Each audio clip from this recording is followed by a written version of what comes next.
उत्तर प्रदेश के मठ पे भी सवाल उठा रहे हैं। तो किस तरीके से देखते हैं राहुल गांधी की इस टिप्पणी? देखिए, इन लोगों ने राम मंदिर पर सवाल उठा दिया, राम के अस्तित्व पर सवाल उठा दिया, तो इनसे और क्या आशा रखोगे आप? कांग्रेस ने ही हलफनामा दिया था ना, आज भी वो हलफनामा सबके सम्मुख है, सबके सामने प्रकाशित है, जिसमें कांग्रेस के लोगों ने कहा था कि राम तो थे ही नहीं, हनुमान कभी हुए ही नहीं, ये तो सब काल्पनिक है। तो इन लोगों से और क्या आशा रखोगे आप? ये लोग एक तरह से बुद्धिहीन हो चुके हैं, और इन लोगों में बिल्कुल भी ये राहुल जी तो एक ऐसे व्यक्ति है कि इनको खुद को ही नहीं पता कि मैं क्या बोल रहा हूँ।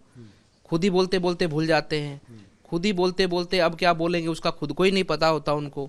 तो ऐसे व्यक्ति की बात को आज कोई देश में गंभीर लेता नहीं है, लेकिन वो एक पार्टी के नेता के स्वरूप में उनकी पार्टी कहती है कि हमारे नेता हैं, और एक बड़ी फैमिली के वंशज हैं उनके,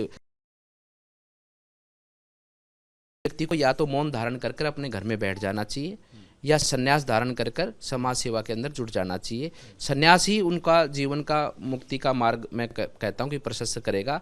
अन्यथा कोई भी ना वो गृह समाज में लायक हैं, ना वो किसी सामाजिक संस्था में काम करने के लायक है।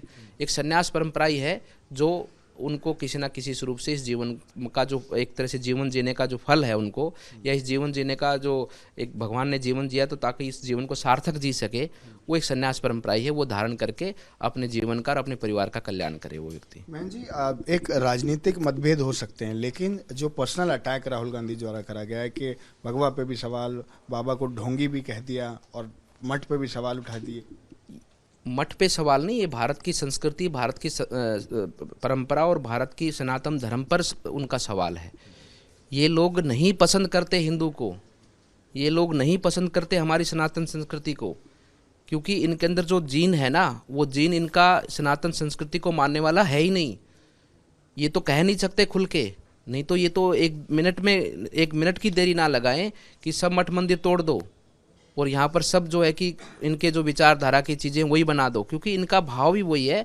तो ऐसे व्यक्ति जिस प्रकार से वो कह रहे हैं, जिस प्रकार की बातें कर रहे हैं, ये सत्ता से विमुख हो चुके हैं। और बहुत आने लंबे समय तक, मैं कहता हूँ एक तरह से आगे आने वाले समय तक की सत्ता से दूर रहेंगे, क्योंकि सत्ता में प्राप्ति वापस इनकी होने वाली नहीं है। अब बरगला कर, परेशान होकर, दुखी होकर ये कुछ भी बोलेंगे, क्योंकि जो आदमी परेशान हो जाता है ना, आप देख रहे हैं ना, फ्रस्ट्रेटेड जो आदमी हो जाता है वो कुछ भी बोलता रहता है, क्योंकि उसको सत्ता से विमुख होना दिख रहा है उसका, और आगे भविष्य भी उसका सत्ता में दिखाई नहीं दे रहा। तो वो बरगला कर कुछ भी अटरम सटरम बोलेंगे, लेकिन इन बातों को गंभीरता से लेने की आवश्यकता नहीं है। योगी जी जिस प्रकार से आज काम कर रहे हैं, यूपी की और पूरे देश की जनता उन पर विश्वास करती है, और जिस प्रकार से एक सेवा को, जो संत की एक सेवा होती है, उस सेवा को उसी स्वरूप में हर व्यक्ति तक पहुंचाने का जो उन्होंने कार्य किया है, संत जीवन में भी वही धर्म है, और राजनीतिक जीवन में तो और बढ़कर हो जाता है। उस रूप से पूरी पारदर्शिता रूप से जनता तक विकास, जनता की सुरक्षा और जनता की हर समस्या का समाधान उन्होंने करके दिखाया है। बहुत धन्यवाद।